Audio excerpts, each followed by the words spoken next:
deep within the ocean, where sunlight was reduced to weak. Faint rays piercing the emerald green water, a colossal black shadow emerged from the sea mist. It lacked the slender, graceful form of a shark, nor the imposing presence of a shark. Instead, it was a massive, round, flattened mass of flesh, resembling a giant wheel or a half-cut flying rock. This was the sunfish, also known as the mola mola.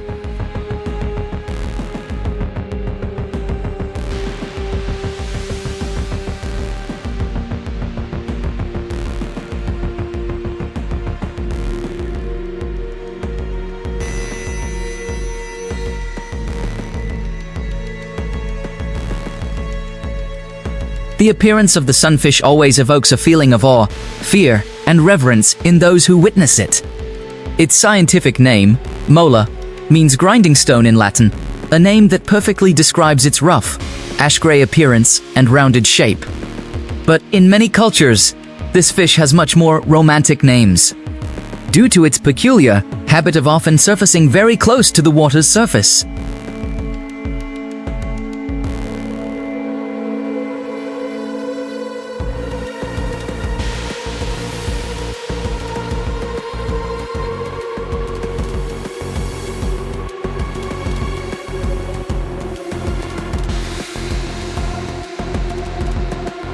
As the sun rose above the horizon, painting the vast expanse of water red, the order to pull in the nets was given. The enormous hydraulic winch began to move, the steel cables tightening like guitar strings, emitting powerful rustling and creaking sounds. The first meters of net were pulled up, carrying glistening tuna and silver-scaled mackerel leaping on the deck. Everything unfolded in a perfect, rhythmic cycle, as if programmed.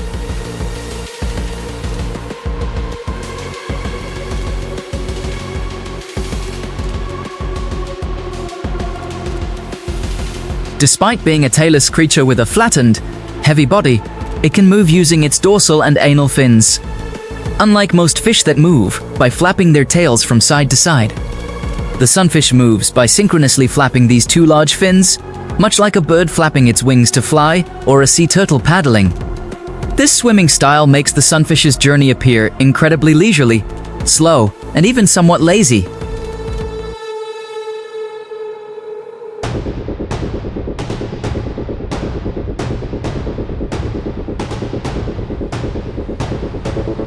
They had pulled up giant tiger sharks, half-done swordfish, or even floating pieces of driftwood before. But the pressure from underwater was completely different. It wasn't the frantic thrashing and thrashing of a shark, but an extremely heavy, static force, a massive, unyielding mass. As if they were trying to pull a rock or a small island from the ocean floor.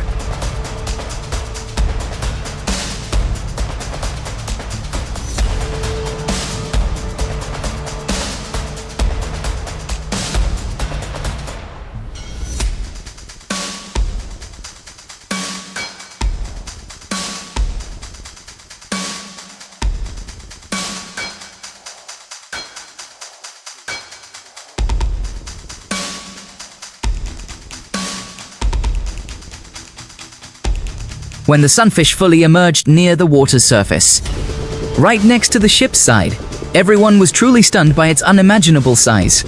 It wasn't just a fish. It was a living wall of flesh. Its length was estimated to be over 3 meters, and the distance from the tip of its dorsal fin to the tip of its anal fin formed a long, continuous strip, far exceeding the height of any man on board. Its entire body was flattened and rough.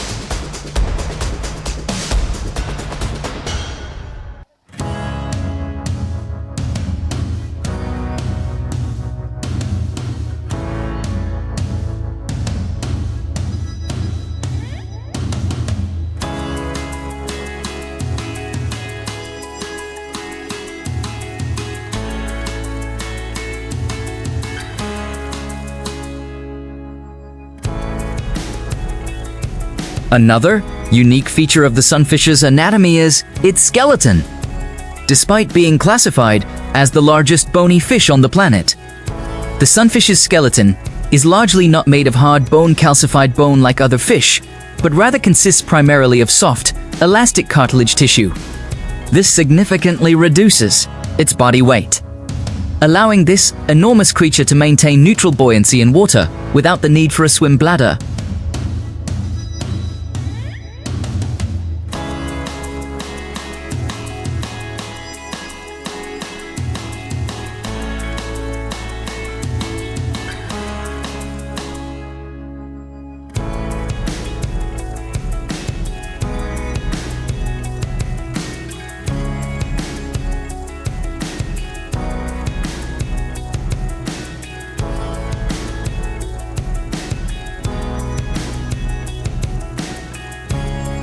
Once they reach the size of a giant, sunfish no longer fear most ocean creatures.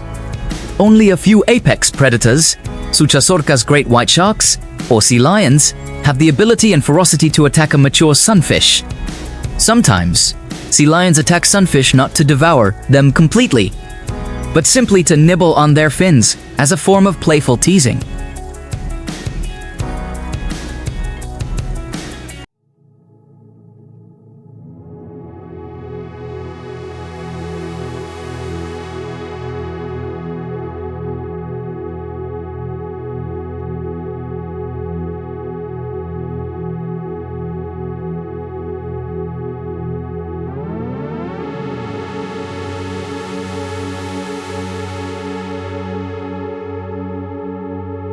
The sunfish's greatest and most dangerous enemy in the 21st century is not sharks or killer whales, but humans. Although sunfish meat is not widely preferred in most countries due to its watery, tough texture and sometimes containing toxins from its food, this species is facing a catastrophic threat from industrial fishing practices. The biggest threat to sunfish is indiscriminate fishing.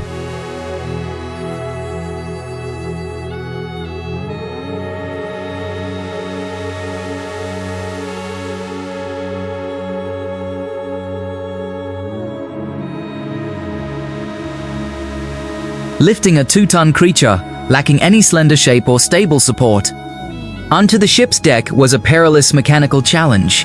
The sunfish had no caudal fin. Its body resembled a giant, slippery disc covered in thick skin and abundant mucus. The gill net surrounding it was stretched to an alarming degree, several mesh holes already tearing under the immense weight. If the net snapped completely at this point, the enormous mass would plummet back into the sea.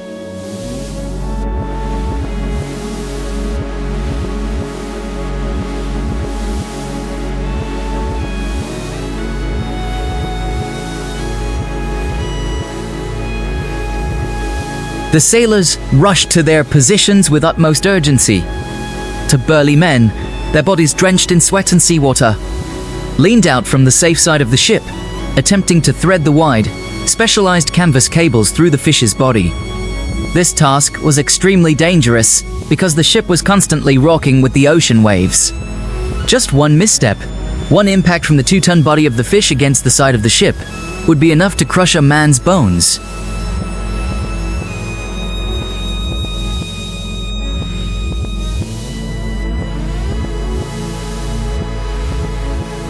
The sunfish, even when facing a life-or-death situation, maintained a strangely calm, almost frightening, demeanor. Its large, disc-shaped eyes stared straight at the sailors. An empty gaze devoid of anger or pleading, as if it were looking through them towards the infinity of space. Its small, round, perpetually open mouth continuously gasped for air, emitting heavy, hissing sounds mixed with the splashing of seawater from its enormous gill slits.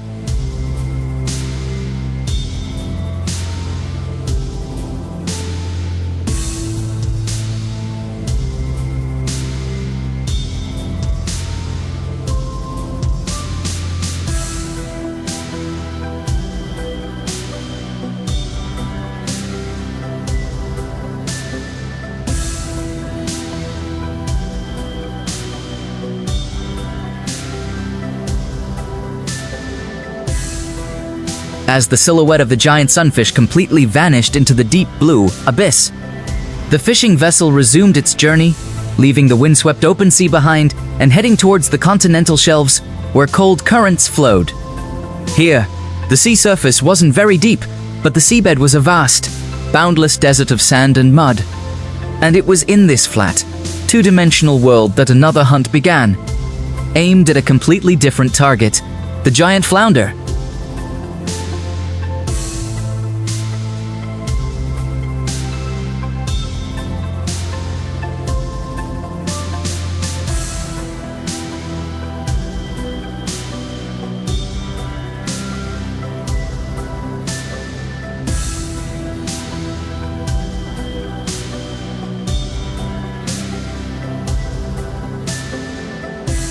These fish are born completely normal, like any other fish, with two eyes symmetrically positioned on either side of their bodies.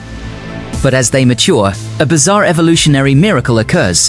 One of their eyes begins to move gradually across the top of its head to the other side, causing both eyes to be on the same side. At the same time, their bodies flatten considerably, one side turning a pale white and pressed against the sandy bottom, while the other side changes to a mottled grayish-brown.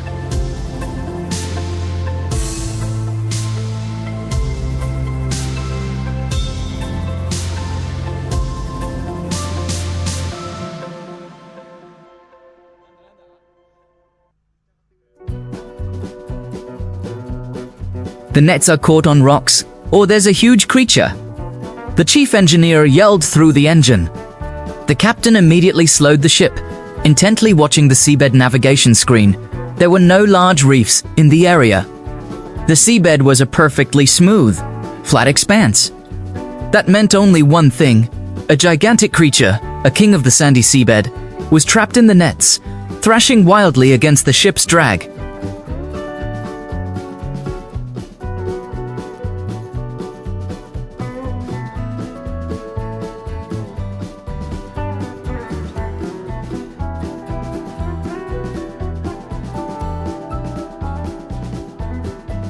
When pulled from the seabed, giant flounder fight with all their primal survival instincts.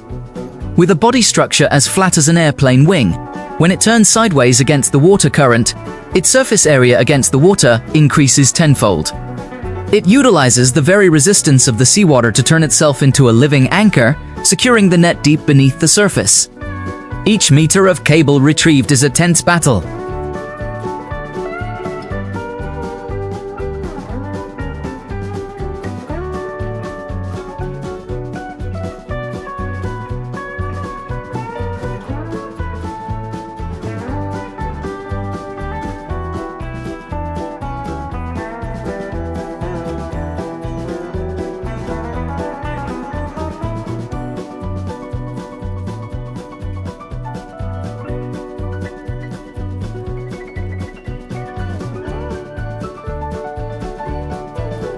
Night descended upon the ocean like a dark, velvety curtain, swallowing the hazy horizon.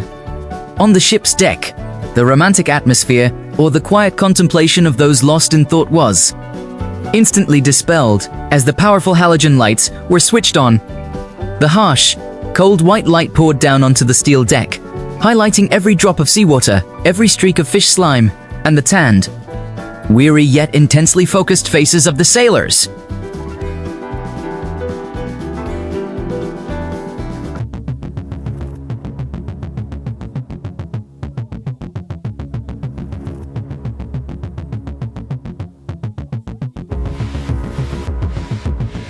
Preparing a flounder, weighing over 200 kilograms, is not simply the job of a butcher. It's an art of structural geometry and a thorough understanding of anatomical biology. The flattened, asymmetrical body of this fish holds secrets about muscle distribution. And without experience, a single misplaced knife stroke can crush an entire premium fillet, turning a $1,000 treasure into worthless scraps. Two of the most skilled sailors,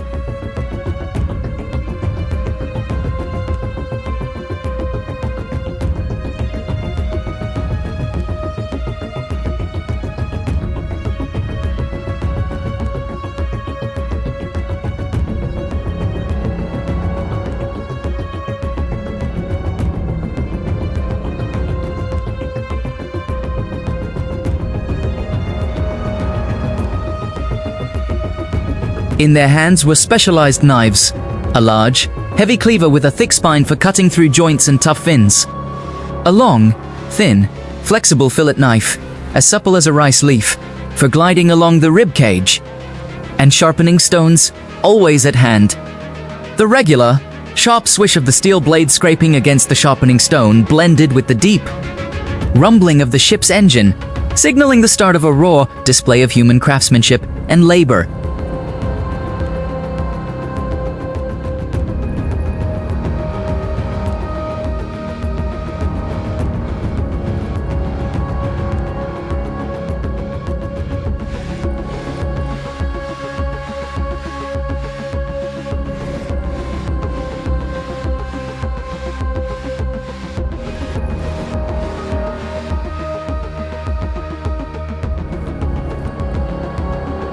The enormous halibut was flipped over, its pristine white belly facing upwards. Under the halogen light, its white skin looked strangely clean, a stark contrast to its rough, sandy-colored back. The master butcher knelt on one knee, his left hand pressing firmly on the head near the gills to stabilize it, his right hand holding a long filleting knife. The first cut was always the most important. He didn't cut from the belly as he would with other fish.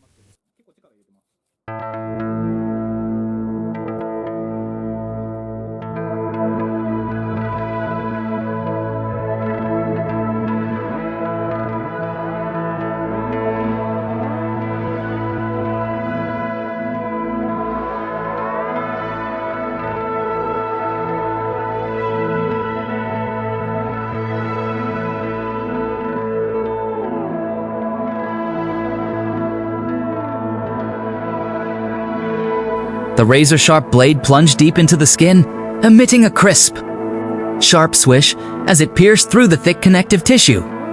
Natural mucus and bright red fish blood began to seep out, flowing in long streaks across the white skin, but were immediately sprayed away by the high-pressure water jet from the sailor's nearby hose. The master butcher moved the knife in a straight line, without hesitation or a tremor, even though the ship had just been tilted 15 degrees by a side wave.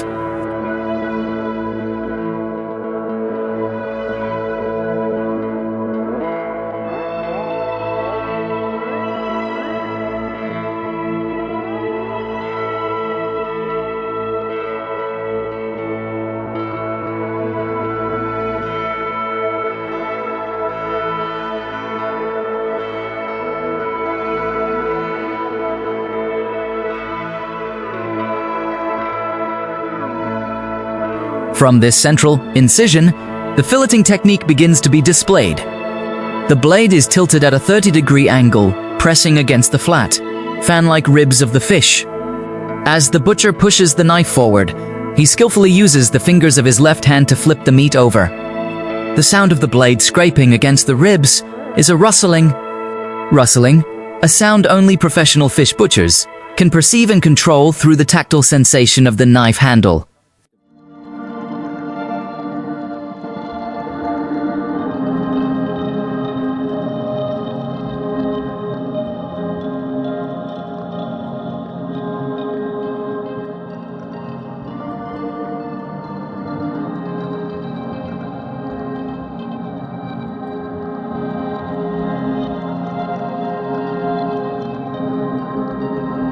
When the skin is removed, the enormous fillets of flounder are revealed intact under the lights, emitting a soft, silvery sheen, without a single speck of excess fat, the muscle fibers tightly interwoven like the threads of a high-quality fabric.